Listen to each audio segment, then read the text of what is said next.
And welcome back to Watchbox Studios. I am Tim Mosso, your host for the evening, and this is Watches Tonight.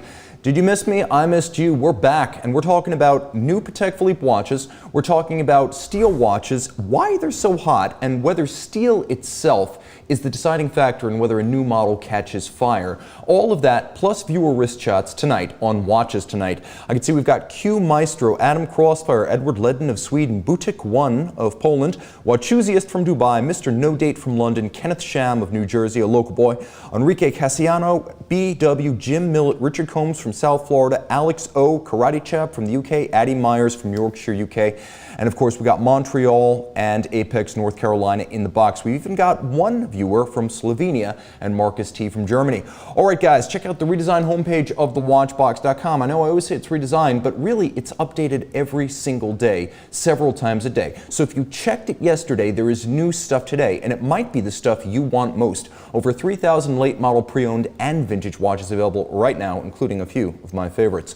All right, so on my Facebook page, I feature quite a bit of automotive discussion. This is no secret. You guys who've been on Talking Time with Tim Mosso know that I love to go off topic. If it's comics, heavy metal, guitars, cars, I'm all about it, and occasionally a little bit of junk food because cyclists like to cheat every once in a while. But naturally, this leads to questions about whether I like Top Gear. So, Top Gear, of course, I always disappoint my members when I say that I dislike the post-2001 version of the show, and I really, really do. My ideal car show is and has always been Motor Week with John Davis. Here's episode 1, circa 1981, and it looks almost the same in 2021. He's got less hair and he's actually got less weight too. John's looking good and the cars are better than ever, but the program is the same. You learn about the car and they give you useful information to make your choice. You actually learn something about the featured cars. They've even included some guys talking about actual repair and auto mechanics, which I think is great, but you'll never see on the current version of Top Gear. I liked John Davis's no-nonsense presentation style so much that I actually patterned my style and my intros both to this show and my hands-on videos after John Davis's intro. So now you're going to have to go and watch one of those Motor Week videos. I would also say that unlike Top Gear, which is mutated into sort of, I don't know, rolling burlesque of nonsense, Motor Week style road tests give you a lot of information about the cars, and that's what Top Gear used to be. Again, today you would never know because they're launching junk cars off of aircraft carriers, but there was a time, back before Jeremy Clarkson was the star of the show, back when they had cool dudes like Tiffany Dell and Quentin Wilson, you'd actually learn about the car that you could or maybe couldn't buy, but you'd still get that Bugatti EB110 described to you as though you were prospectively shopping it. It was really cool, illustrative, and illuminating. Today, Top Gear is a carnival that happens to include cars. But just as the Fast and the Furious movies haven't been about cars for about 10 years, Top Gear hasn't really been about cars for about 2 decades. So that's where I stand on that. And when I'm ready to give Top Gear another chance, and I was recently, I got this email promo. And they're leading with their hook, and it's quite a hook. Freddie bungee jumps a rover off a dam. I'm sorry, BBC, but there is no us, and there never will be. All right, let's see who's in the box here. We've got Kaz O, a good friend, who actually joined us the other day at Watch Time. It was very cool to meet you, Kaz. We've got James L, new to the watch world and learning so much. Thank you. Much obliged, I appreciate that. We got Future Rust and Dust saying Motor Week is the best. Yes! We got someone who's into many reviews done well over a long period of time. Does that sound familiar? It sounds familiar to me. We've got Arvin T from Kearney, New Jersey, or Kearney, New Jersey, I think it's pronounced. We've got Scott Roberts and Scott Wexland saying, loving the old Moto. And we've got Alfredo D from DC, the American capital. Thomas Burnett, Daniel Waxman, greetings from Denver. Thank you, Daniel. And we've got Bob Golub from Paris. Bonjour. Bienvenue. All right. So let's talk about something you guys sent to me. I asked, you answered, viewer wrist shots number 1, starting with Coleman from Sydney, who shares, Audi Nogaro blue paint, I'm dying there, and a perfect match in the Vacheron Constantin Overseas Generation 3 automatic with a bold strap choice. Mike T in his Breguet Classique Tourbillon. 5357 PT, impress in low light. That's a good photo. Hard to imagine he did that with a phone. Alan W. and his FP Journe Chronometer Bleu browse new collection options. I like the idea right there. And another bold strap option that wears well with the blue dial. We've got Renoir V of Brazil and his Vacheron Constantin Traditionnel chronograph saying hi against tiger stripes. And Tolga wears the rarest of modern Daytonas, a steel ceramic example that he bought at retail. Looking good behind the wheel. Guys, send your wrist shots to mondaymailbag@thewatchbox.com to see your pieces on these pixels. Let's see who's in the box now.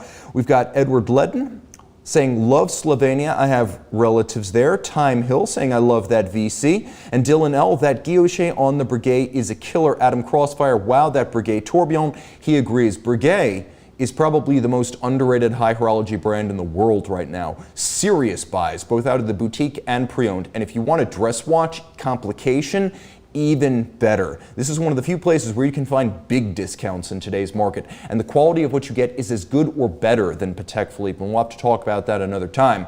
So last weekend, the dearly departed weekend that was, I was featured on a watch time panel that was illustrative in many ways because we broached the topic, why steel is so hot and will it continue? And there were a lot of different perspectives given, and I'm going to try to summarize the best of this panel on today's show because I think we spent an hour on it, but we only skimmed the surface of what could be said about steel in today's market. Steel is hot. That said, I don't think steel is the single determining factor between the success of models and the success of brands in today's marketplace.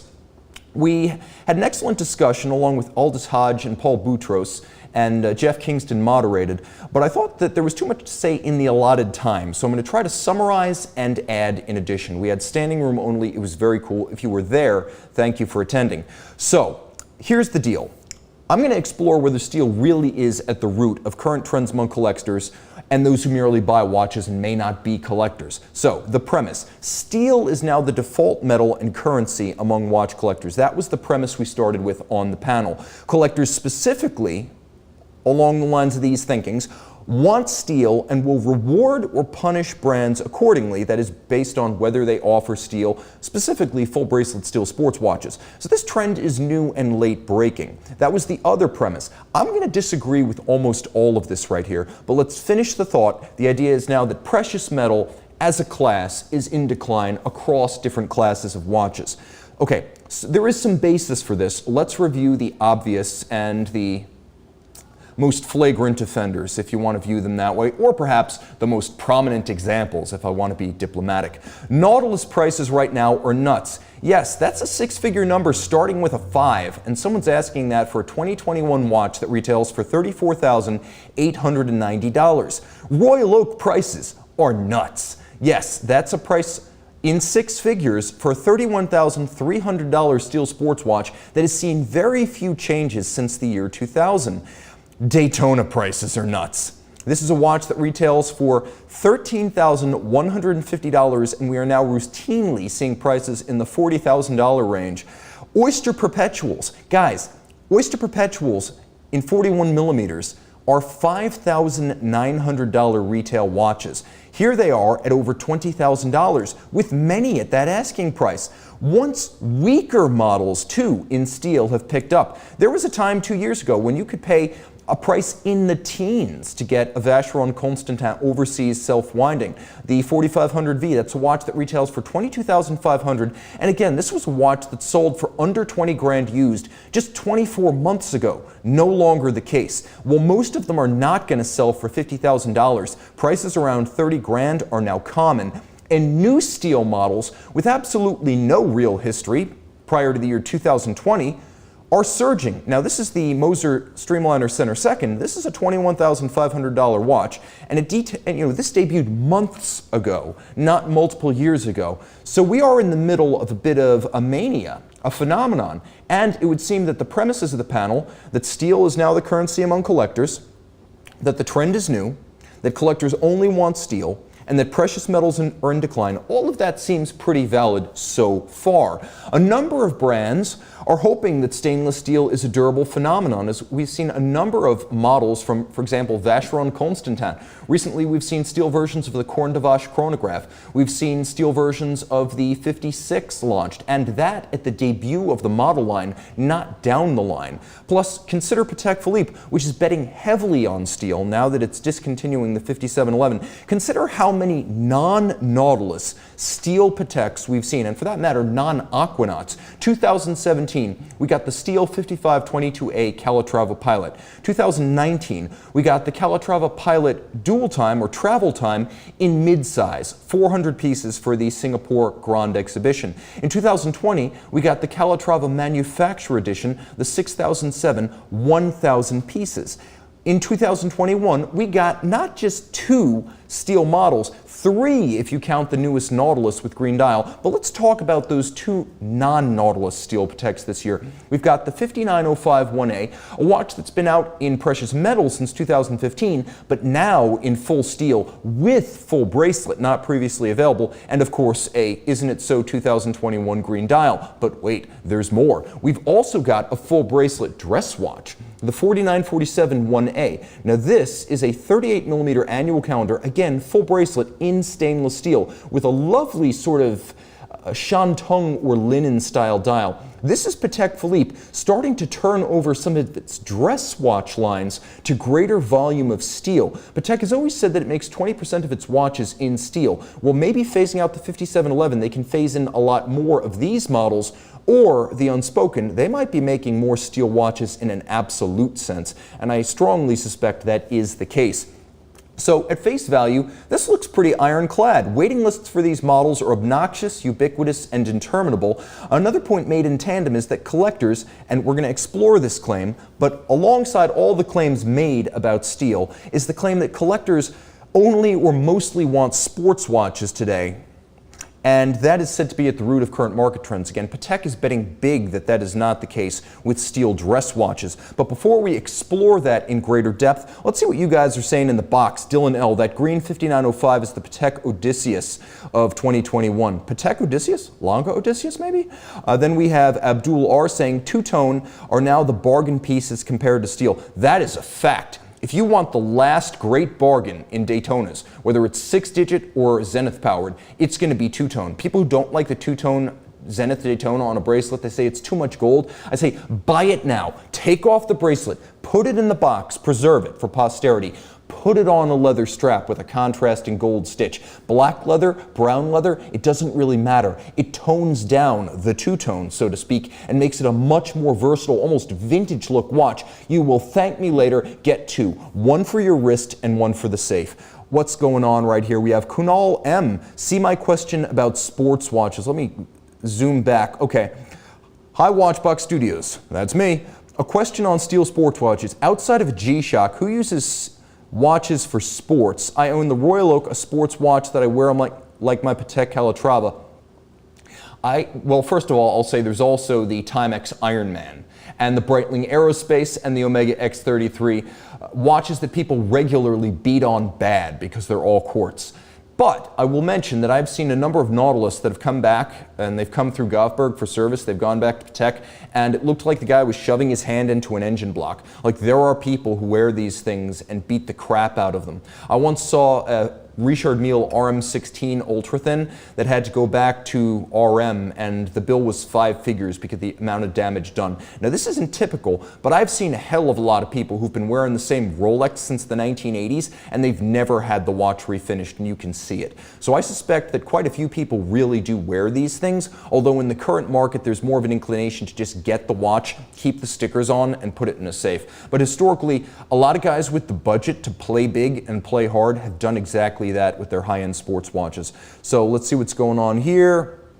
We have Whole Milk saying collectors not wanting precious metals is news to Longa. We're going to explore that, and I believe that even Longa is having trouble pushing precious metal watches. Oftentimes they will still bundle them with something like a white gold or a steel Odysseus. Scott Wexland saying, I do wear my S&P 300 Omega running and to the gym. Let's see what else is going on in the box. We have Nordic Monkey saying nothing better than a beat-up 6-digit Rolex. And yes, they are out there.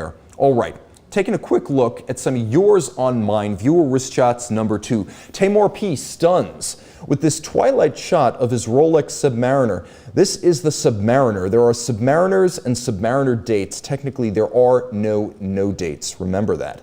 Alex R. of Virginia shares his Cartier Santos to Cartier Medium and his manual transmission 3-pedal 1987 BMW 325i, the E30, rocking it with Cartier.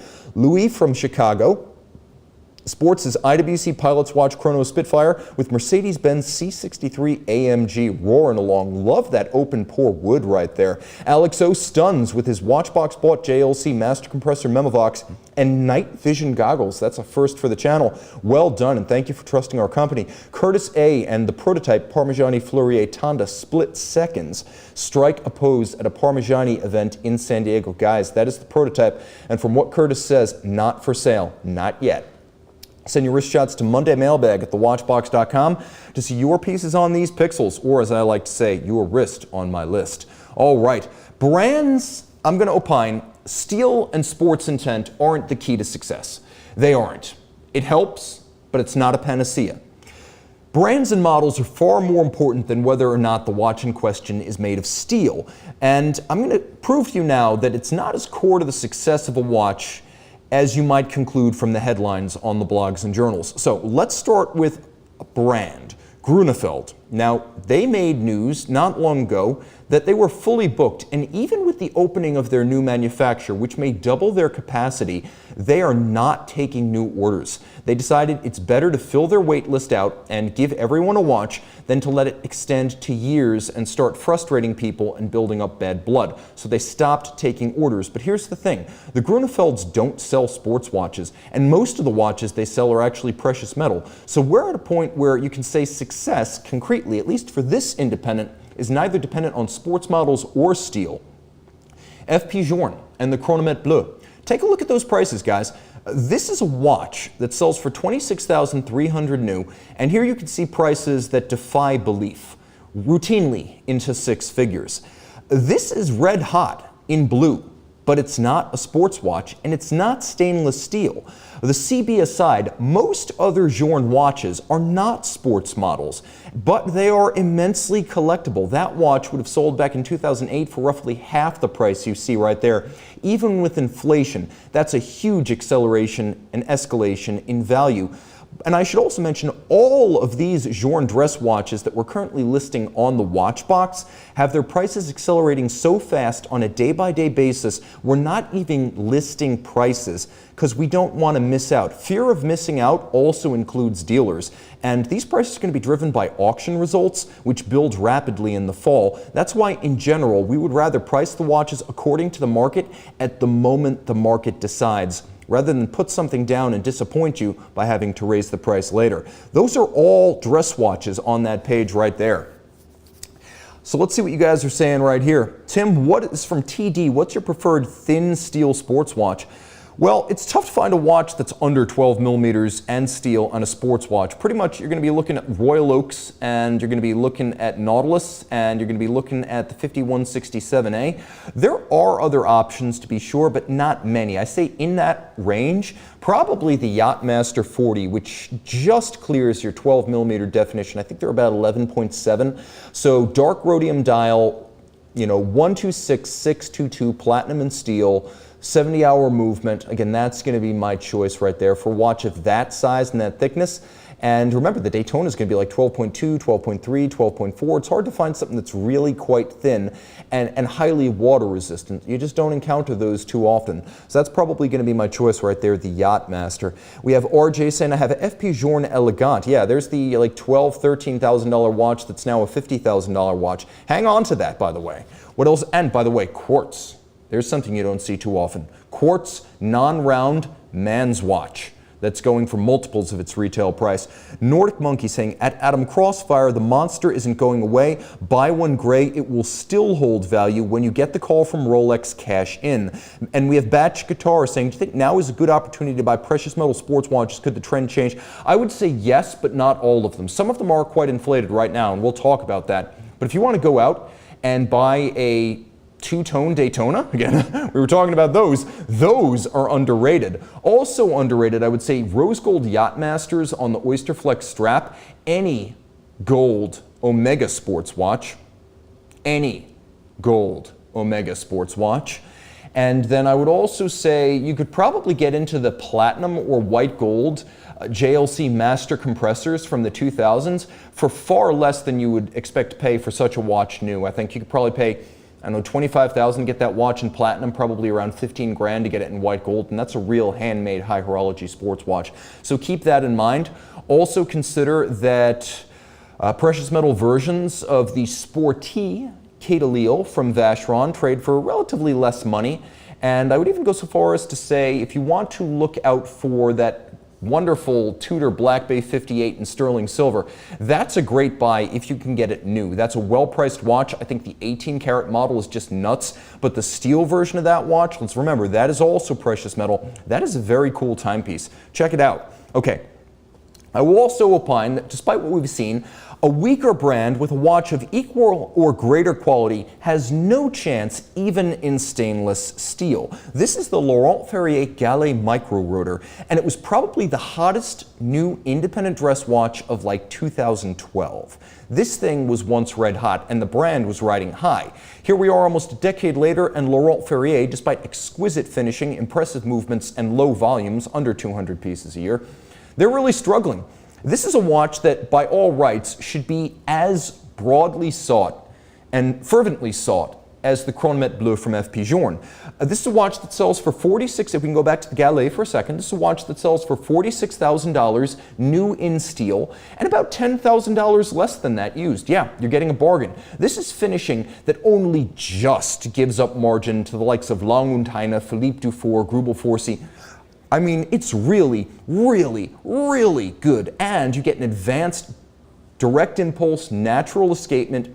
It's awesome on both sides. And you have many steel options, including the fully loomed Gallet Square Boreal, which is a quasi-sports watch in steel from Laurent Ferrier.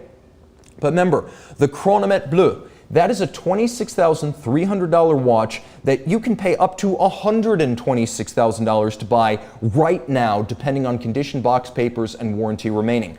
This is important because those two watches should be qualitative equals, both in fact and in the eyes of collectors like you and me. All right, let's see what you guys are saying right here. Watches of DMV. Thoughts on the 42mm Rolex Yachtmaster in white gold? I like it a lot, but that is a watch for which you should expect no discounts. Now, it's not going to be trading for 3 or 4 times its retail price like a Daytona, but you're still going to be paying a lot because that watch in white metal is really the watch that guys would prefer to buy. Now, if there were a 42 in yellow or rose gold, I suspect those would ultimately trade for a little bit less, but there is no secret to be had there. The secret would be like the Cellinis. The secret would be something like the old Cellini prints. A current production white gold Yachtmaster on an Oyster Flex strap is something that I love.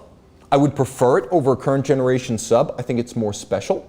I also like the fact that it's one of the few non-dive watches from Rolex that has the glide lock clasp adjustment. But I do think that you're going to pay real money for that watch, both new and pre-owned. What else is going on? Jim Millett, will Rolex ever use ceramic or hardened steel? Other than for bezels, I'm going to say no. That sort of stuff, experimentation with materials, especially ceramic, especially full case ceramic, that is what Tudor does. Tudor does ceramic, Tudor does sterling silver, Tudor does titanium. And I don't think you're going to see a lot of crossover that way. Tudor does things Rolex can't do, like vintage reeditions. So I think they're going to keep that separate and make sure that they find a way to keep the entry-level brand special and not make it feel like a junior Rolex so much as a less expensive alternative style. What else is going on? Daniel Mayer, I just got here. What are we talking about? We're talking about steel, whether steel is always going to be the determining factor in whether a watch gets hot, whether steel is all the market is seeking now, and whether steel is solely responsible for the kind of hype and watch price inflation we are seeing today. All right. Rolex proves that models are more important than material. Now here you go, $26,750 to get the Cellini moon phase. Manufacturer, chronometer movement, solid gold watch, solid gold case back, meteorite insert on an enamel moon phase disc, all of this for $26,750 new. But here's the deal. This is a stunning watch, and its used pricing reflects no inflation at all. Many options from reputable first world vendors below retail for this watch, which is the flagship dress watch from Rolex, the most famous watch brand in the world. And yet, you can get it for less than retail. Thousands less than retail in some cases. This is proof that style and brand are not equally omnipotent.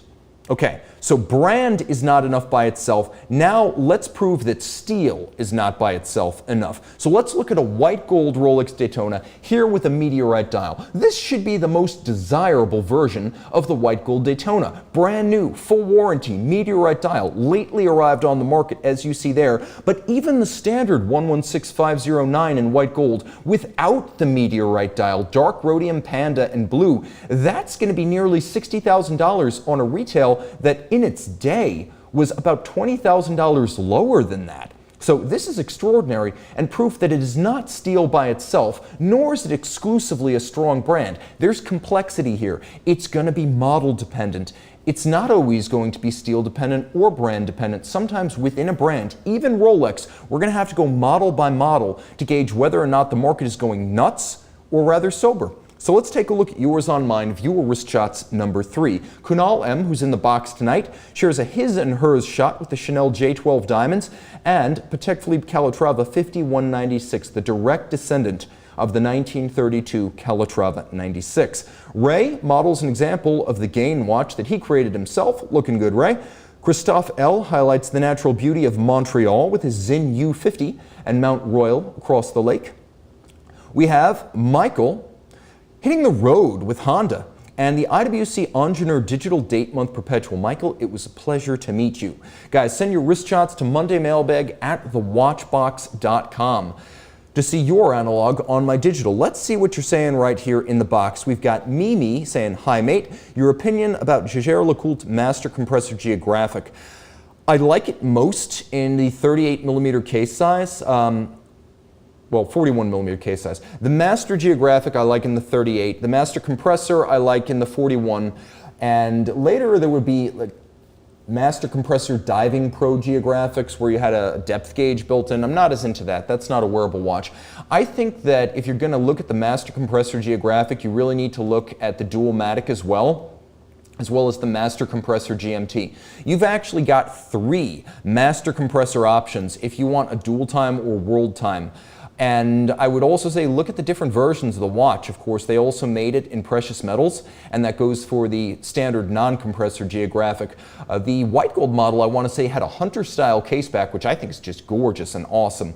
And that's the standard Geographic, not the compressor. I like the watch. I do think it wears a little bit thick, I'm going to be perfectly honest, in its compressor iteration. But if I had to say what JLC will be reissuing as a vintage tribute watch in like 15, 20 years, I would say it's probably going to be something along the lines of that. The Master compressors were very cool, blue sky thinking about how to do water resistance, and very distinctive. In an era when JLC is probably too dependent on throwback watches and reissues, I really like the future collectability, maybe not investment potential, but collector interest in the original Master compressors. All right. Now let's see what's going on here. Richard Weir, hi Tim from Northern Ireland, actually caught you live for a change. Thank you so much, Richard, for staying up late with me in Ireland. So here's a thought. Teslas versus electric vehicles. Strong brands versus weak ones. There's an expression among auto folks who follow sales trends and industry developments in the EV space. It's that people want Teslas specifically, not EVs. Very few people want EVs that are not Teslas, at least not in the United States. In Europe, especially in Norway, for example, there are financial incentives to buy electric. But in the United States, where we still don't have a whole lot of incentive to get into electrics, and Tesla no longer qualifies for any kind of a federal subsidy, people only want Teslas. Everyone else is simply gasping trying to sell these things with big discounts, even in today's market, where used car prices are up 25%. So look at the handsome and high-performance Jaguar I-Pace EV. Jaguar I-Pace sales decreased in Q3 2021. In this market, where people are going and buying stuff at list, and there is a $10,000 premium to buy a Kia Telluride SUV used.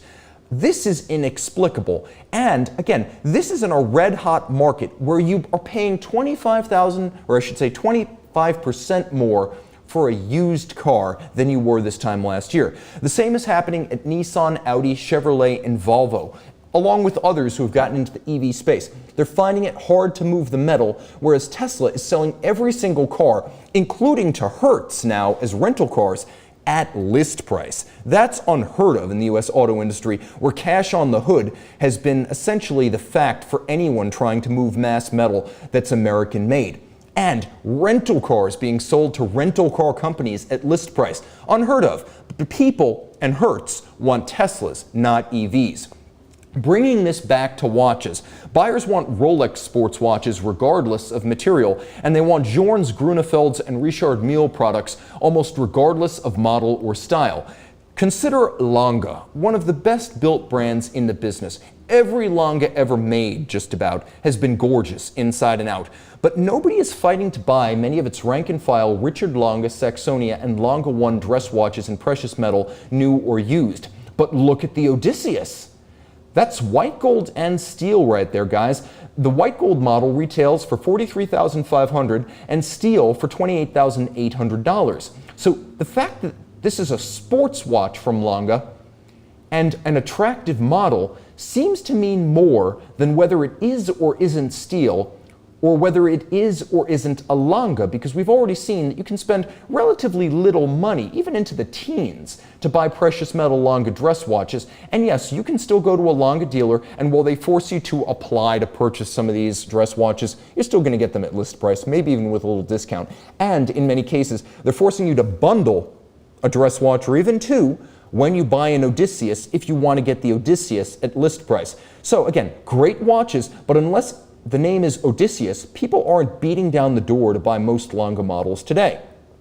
But Lange is lucky to have one winner. Consider Chopard's Alpine Eagle, which seems built for the current moment. Full bracelet, integrated bracelet, sports watch, stainless steel, water resistant, automatic, nicely loomed, chronometer, in-house caliber, all the pedigree you would normally want, plus it checks the box to line up alongside something like a Royal Oak or an Odysseus or a Nautilus or an Aquanaut. But collectors aren't in love. Here we are on Chrono 24 and we're looking at prices up to $2,000 below retail to buy a watch that just came out in 2019, so I can guarantee you every watch in that picture probably still has warranty applicable from the factory. Now, this is absolutely nuts. Steel is not the deciding factor here. Brand and model have both fallen short in the case of Chopard. Or take Parmigiani and its handsome Tondograph GT from last year. Released in 200 pieces, 42mm steel, integrated bracelet, manufacturer movement from a real high-end independent, an annual calendar, a chronograph, swimmable, well-loomed, and highly stylish. This is a watch that retails for $21,500, and yet if you look for the Tondograph GT right now, pre-owned, you're going to find them for $15,000, $16,000, $17,000. Again, this is a watch that, by all intents, should be compared to something along the lines of a Royal Oak chronograph or a Vacheron Overseas chronograph or even a Patek 5980, but it's not. You're going to buy it at a huge discount. You're going to buy it a year old, under warranty with a huge discount. Okay, Omega is another key example. Here is a celebrated brand, really. Omega used to be mentioned in the same breath as Rolex, but even a celebrated brand doesn't always succeed with steel. Take a look at the Seamaster Diver 300 meter, a fine steel diver for our times. This should be exactly what people are looking for.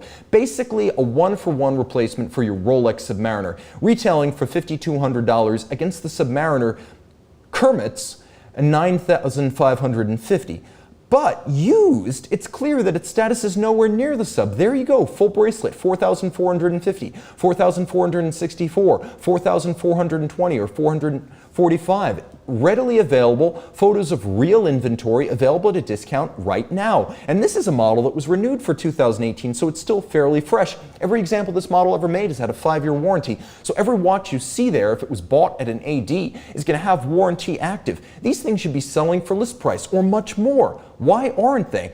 Because it's a weak model from a brand that is just not Rolex strong. That's why. Now, Omega's Ed White is very popular right now. Of course, the throwback Ed White style caliber 321 column wheel chronograph that sells for $14,000. I'm seeing those sell pre-owned for over 20 grand. But look at the equally new 2021 Moonwatch. This is right out of the gate, a first model year watch, a watch that is still in brisk demand, and yet this Moonwatch, $6,300 new, is already available, same model year as its launch, on Chrono24 for less than retail. There we are. We're looking at big discounts, $500 or more. And again, real inventory, photos of inventory. Watches ready for delivery immediately from first world vendors, including here in the United States.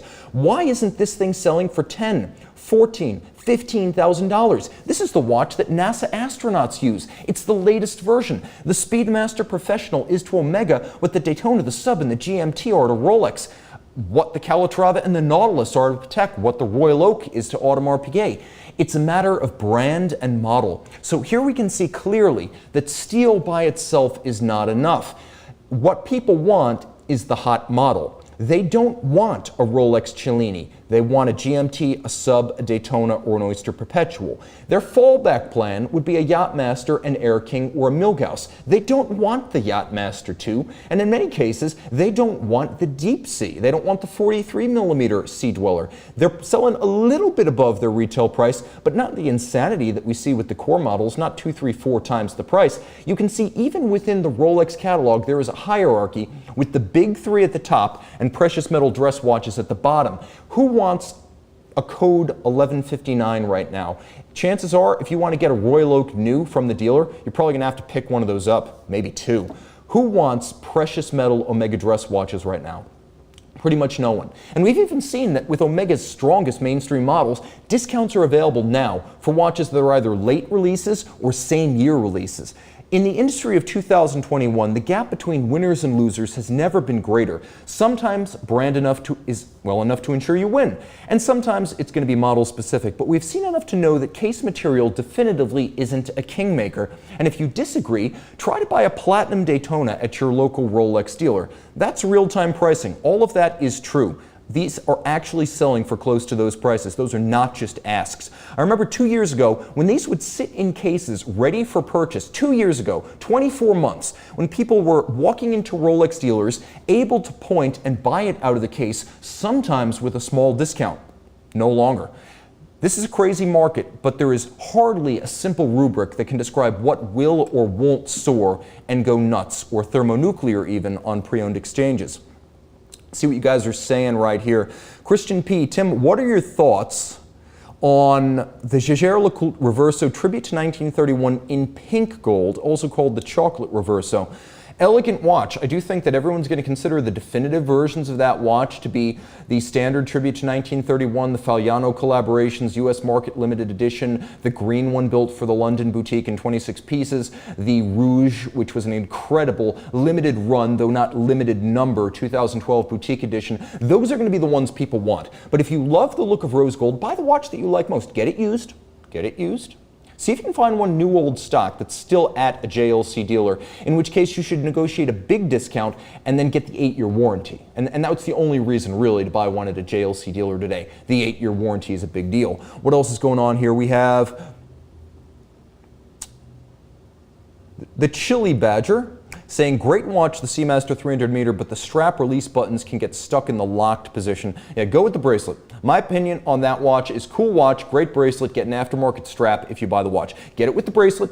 Don't buy it as an accessory because you'll pay too much. Get it with the bracelet and put it on an aftermarket strap. Preferably something that's real soft and comes almost broken in. Abdul R saying the helium valve on that Omega is awful. And yes, in fact, many people do believe that it is awful. If you want one of the few ever Diver 300 meter style Omegas made without the helium valve, get the 1998 GMT. What else is going on? We've got Manuel Manuel B. Tim, when talking about steel sports watches around $10,000 or below, which one do you prefer between the Cartier Santos, Girard-Perregaux Laureato, and Bulgari Octo Finissimo, the steel version? Between those, I get the Cartier Santos Large with the blue fade dial for $7,450, and I negotiate a little bit of a discount at Cartier. You can still do it. Not easily, but you can still do it.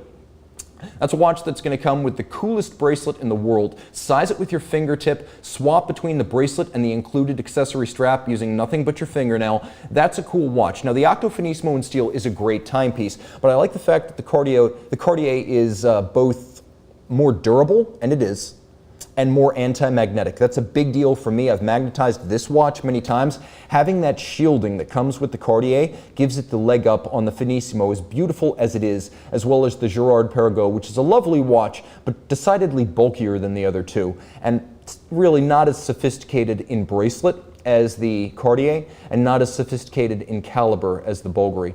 That said, buy the watch that you like best. Buy the watch that looks best to you, because the appearance of the watch and the fit of the watch are co-equally the two factors that will decide whether or not you keep the watch, and that's in my experience.